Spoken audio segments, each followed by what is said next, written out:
తెలుగు చలనచిత్ర పరిశ్రమలో ఇప్పుడు పర్సంటేజ్ విధానం గురించి ప్రధానంగా చర్చ నడుస్తూ ఉంది. నిర్మాతలు, ఎగ్జిబిటర్స్, డిస్ట్రిబ్యూటర్స్ ఈరోజు ఒక సమావేశాన్ని ఏర్పాటు చేసుకుని ఇక ముందు నుంచి కూడా పర్సంటేజ్లోనే సినిమాలు విడుదల చేయాలి అని చెప్పేసి కూడా ఒక నిర్ణయానికి రావడం జరిగింది. అయితే 2008 నుంచే దీనికి సంబంధించిన చర్చ నడుస్తుంది. ఇన్ని సంవత్సరాలు ఎందుకు ఇంకా డిస్కషన్ జరుగుతూనే ఉందనే దాని మీద మనతో మాట్లాడేందుకు నిర్మాత కేఎస్ రామారావు గారు ఉన్నారు.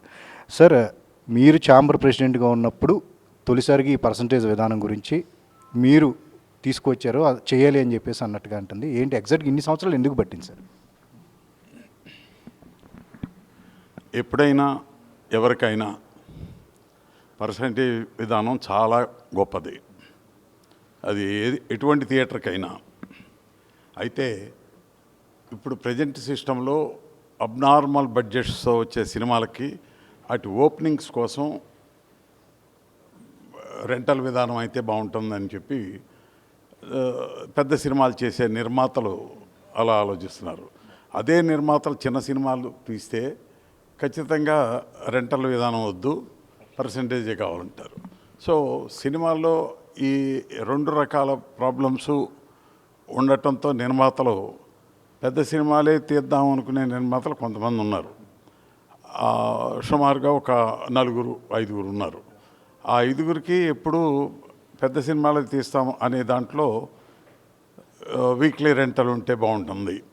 అంటే ఎగ్జాంపుల్, రెంటల్ అంటే ఏంటంటే ఒక 10 లక్షల వారానికి వచ్చే ఒక థియేటర్లో రెంటల్ విధానం అయితే దానికి 4 లక్షల రూపాయలు ఉందనుకో, ఆ ట్యాక్స్ పోను మిగతా డబ్బంతా ప్రొడ్యూసర్ అకౌంట్లో పడుతుంది. అదే పర్సంటేజ్ విధానం అయితే అదే పెద్ద పిక్చర్కి ఎగ్జిబిటర్స్కి కూడా లాభం వస్తుంది. ట్యాక్స్ పోయిన తర్వాత వచ్చే డబ్బులో ఎగ్జిబిటరు, ప్రొడ్యూసరు తీసుకునే అమౌంట్లో ఇంత పర్సంటేజ్ అని 35, 30, 40, 45 ఇట్లా రకరకాలుగా ఉండేది. అది రిక్వెస్ట్ని బట్టి కూడా ఉండేది. అప్పట్లో ఫ్లెక్సిబిలిటీ కూడా ఉండేది. డిస్ట్రిబ్యూటర్ అడిగిన దానికి ఎగ్జిబిటర్ కూడా ఒక మంచిది దీంతో ఉంటారు. ఎందుకంటే నెక్స్ట్ తీసే సినిమాలో నాకు దీంట్లో నష్టం వచ్చిందయా, ఈసారి కొంచెం చూస్ చేయి అంటే అప్పుడు ఆ ఫ్లెక్సిబిలిటీ ఉండేది డిస్ట్రిబ్యూటర్కి, ఎగ్జిబిటర్కి, అలాగే నిర్మాతకి కూడా. నిర్మాతకి చెప్పేవాళ్ళు ఇట్లా జరుగుతుందండి, కొంచెం ఈసారి ఇట్లా చేద్దామని. అప్పుడు సేమ్ డిస్ట్రిబ్యూటర్ ఉండేవాడు ప్రతి నిర్మాతకి కూడా. సో అదే డిస్ట్రిబ్యూటర్ కాబట్టి వాళ్ళకు ఒక అండర్స్టాండింగ్తో సినిమాలు జరుగుతూ ఉండేవి. ఇప్పుడు వాతావరణం అలా కాదు. క్విక్గా మనీ ఎలా చేసుకోవాలి, క్విక్గా ఎలా కలెక్షన్ రాబట్టాలి, త్వరగా బయటికి ఎట్లా వెళ్ళాలి అనే దాని మీదే ప్రతి నిర్మాత నేను కూడా పెద్ద సినిమాలు తీస్తే అట్లాగే ఆలోచిస్తా. నాకు త్వరగా రెంటల్ విధానంలో అయితే త్వరగా డబ్బు వస్తుంది, పర్సంటేజ్ విధానంలో అయితే అంత రాదు. కాబట్టి వయా మీడియాగా ఫ్లెక్సిబుల్గా దీన్ని కొంచెం కూల్గా ఆలోచించి ఊరికే పట్టుదలకు పోయి ఏదో మేము పెద్ద సినిమాలే తీస్తాం లేకపోతే మేము చిన్న సినిమాలే ఇట్లాంటివి ఏం లేదు. ప్రతి నిర్మాత అన్ని సినిమాలు తీస్తాడు.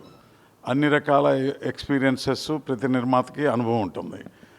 కాబట్టి ఒకసారి ఆలోచించి అందరూ కూర్చుని ఇప్పుడు ప్రజెంట్ ఛాంబర్ ఒక మంచి ఉద్దేశంతో ఒక కమిటీ వేసింది.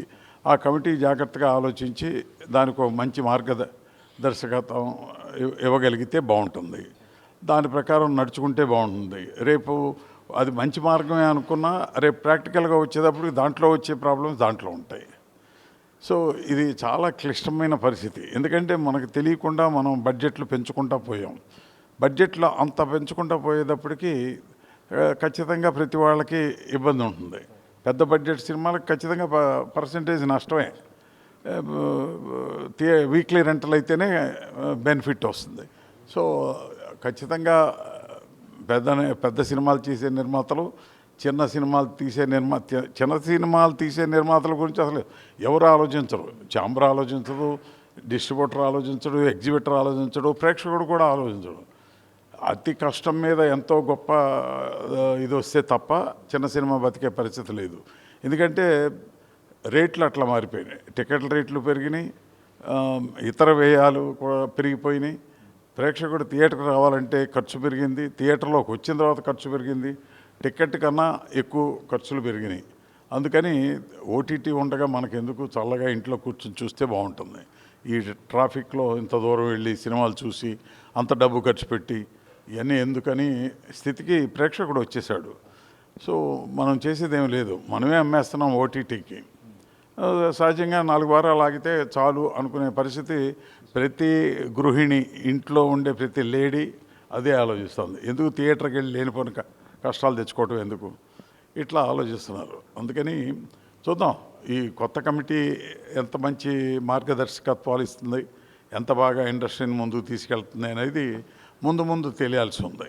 ఏమైనా అందరూ కొంచెం సామరస్యపూర్వకంగా ఆలోచించి మంచి నిర్ణయాలు తీసుకుంటే బాగుంటుంది. Thank you. సో ఇది ఖచ్చితంగా కమిటీ ఏర్పాటు చేసినప్పటికీ ప్రాక్టికల్గా ఉండే ప్రాబ్లమ్స్ కొన్ని ఉంటాయి. ముందు వాటన్నిటికి సంబంధించి ఫర్దర్గా సాల్వ్ చేసుకుంటూ వెళ్తే బాగుంటుంది.